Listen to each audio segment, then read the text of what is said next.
I die today, I'ma go and get some money. If I die today, I'ma go and get some money. If I die today, if I die today. Cold flows for a cold mind, see a new world, but I'm so blind. Kick rocks when your time's up, better start digging like a coal mine. Cold heart, seen cold times, it's a bold move, but the sunshine raise up when you... Good morning, new 1%. It's Satoshi Boomin coming at you with another video. Guys, please hit that like button, hit that subscribe button, and hit that notification bell so you never miss a VeChain or Cardano video. Sorry for no video yesterday, guys. I needed to take a break, but I'm refreshed and ready to get back at it. I got my hot tea and honey locked and loaded, ready to go. Leave by 4-5 comments down below, guys, and hit that like button for me. Let's get on started. So, taking a look here, guys, we have VPunks here, guys. These are pretty cool.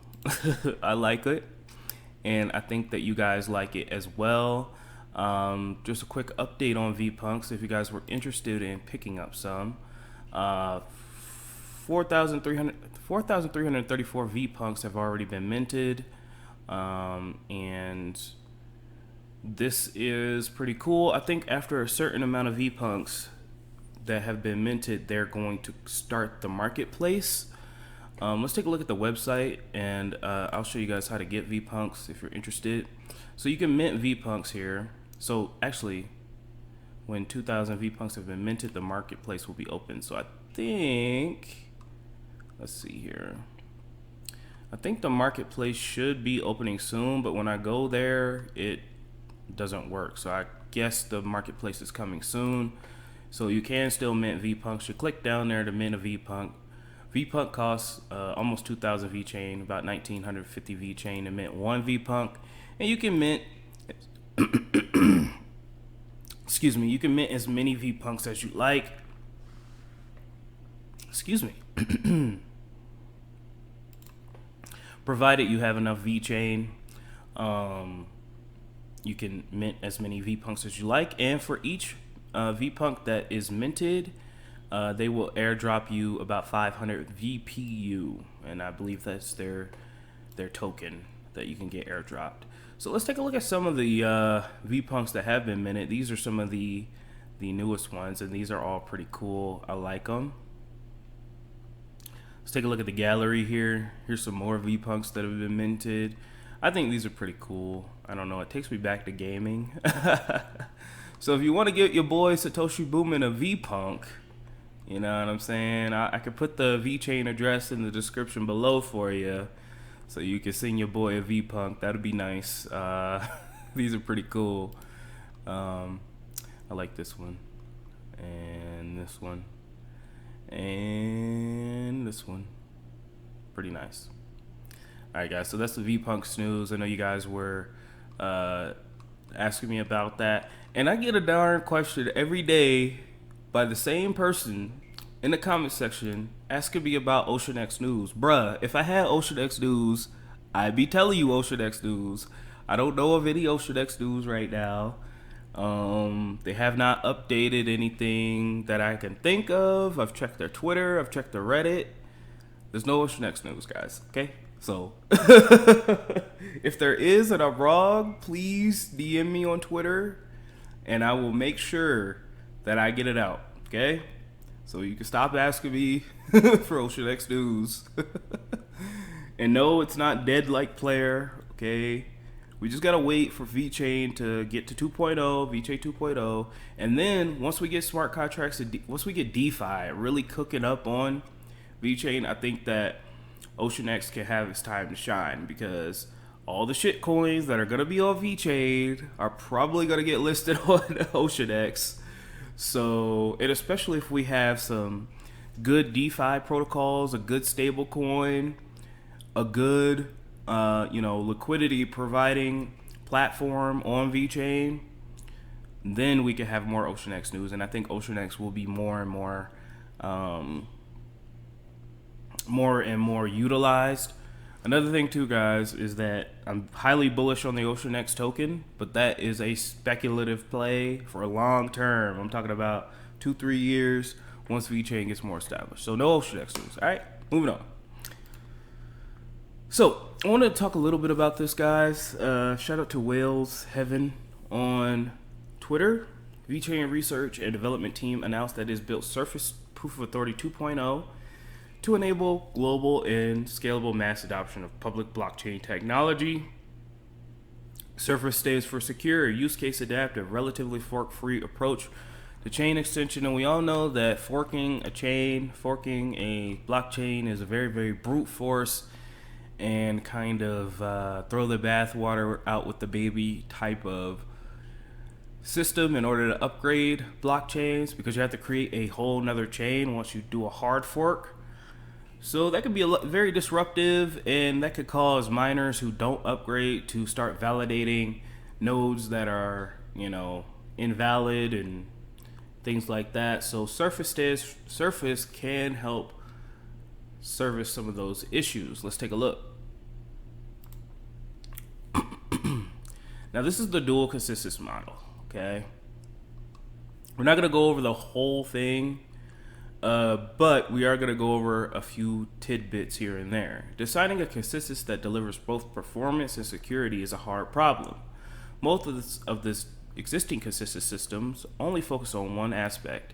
They are designed to either perform well in a good network condition or risk security when the condition gets worse, or have an uncompromised security under any network condition, but a sacrifice is a lot on its performance. We tackled the problem with a new consensus algorithm named Surface, which stands for Secure, Use Case Adaptive, Relatively Fork-Free Approach to Chain Extension. Following the design principle of hope for the best and prepare for the worst, we decoupled the problem into two sub-problems. How do we optimize the performance under the desired network conditions? And how do we achieve uncompromised security under undesired network conditions? Okay. And tackled the problems with a dual consensus model that runs the Nakamoto and Byzantine fault tolerance consensus at the same time. Specifically, we attempt to achieve near optimal performance with the Nakamoto consensus when network conditions are good, meaning that messages between nodes can be received in time, and utilize a asynchronous BFT mechanism to guarantee uncompromised security. Prepare for the worst when the network condition is bad, meaning the communications amongst nodes can be blocked due to extreme situations such as natural disasters, malicious attacks, high network clog, all that. We will explain how the model works in the following. Now, this is a lot, guys. So I'll read it. You can skip ahead if you want to. I'll read it. Near optimal performance for Nakamoto consensus. In our joint research with researchers from the Oxford University, has identified that the fork rate is the single biggest factor affecting the performance of Nakamoto consensus mechanism. When forks happen, honest nodes would be misguided and waste their resources on an invalid chain, which degrades the security of the system and delays transaction confirmation. Moreover, the more bandwidth is used for broadcasting forks would be a total waste, as transactions on forks are essentially discarded. This problem has been tackled by either introducing redundancy, sending a 1 megabit block in 10 minutes when the network capacity is large enough for a 10-minute block, as done as Bitcoin, or by directly using some complicated BFT algorithms to reach consensus on each block to totally avoid forking.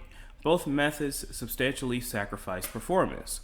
In Surface, we adopt a random committee selection mechanism to achieve a relatively fork-free in practical and normal network conditions.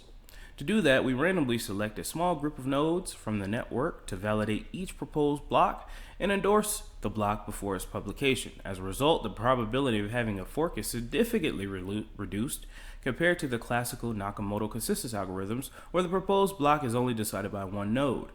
Note, this technique is much less complicated and more efficient than the BFT algorithms that typically involve multiple rounds of node communications.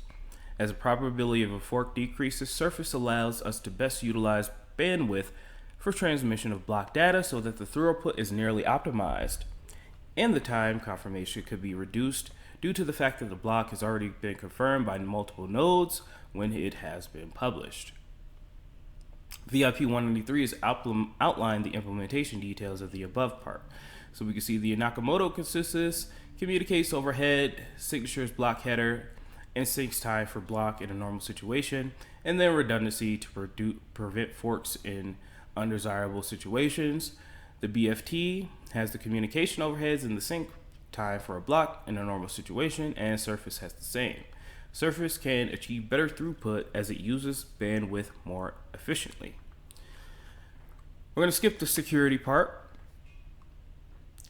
because that's a lot of technical jargon, and then we're going to come to the conclusions here. Here are some takeaways from this article. Surface or Proof of Authority 2.0 is proposed to meet the demand for greater performance and security due to the ever-growing number of enterprise applications running on VeChainThor, more to come. It is designed to follow the principle of hope for the best and prepare for the worst, and introduces a dual Nakamoto and BFT consensus model to meet the design requirements. And the dual consensus layer model provides users flexibility to choose different layers of security of their transactions according to their needs. So again, guys, this was Surface. This was a big overview, a big high-level overview of Proof of Authority 2.0. As I learn more, again, I'm not a computer scientist. I'm just a guy who loves crypto. So, I'm trying to learn this stuff as much as possible, just like you guys are, and I'm trying to keep you guys up to date. So hit that like button for me, guys. We booming. Moving on. We've got Eisenreich here, like always. China digital transformation. To achieve deep emissions reduction, low carbon transformation of the energy industry is key. And then he puts VeChain and DNV have worked on dual carbon goals, which they have. So it looks like here, a typical example is the Zhejiang Province Power System Carbon Emission Monitoring Platform. The real-time monitoring of carbon emissions of enterprise units and equipment has strongly promoted the intelligence and intensification of energy production process.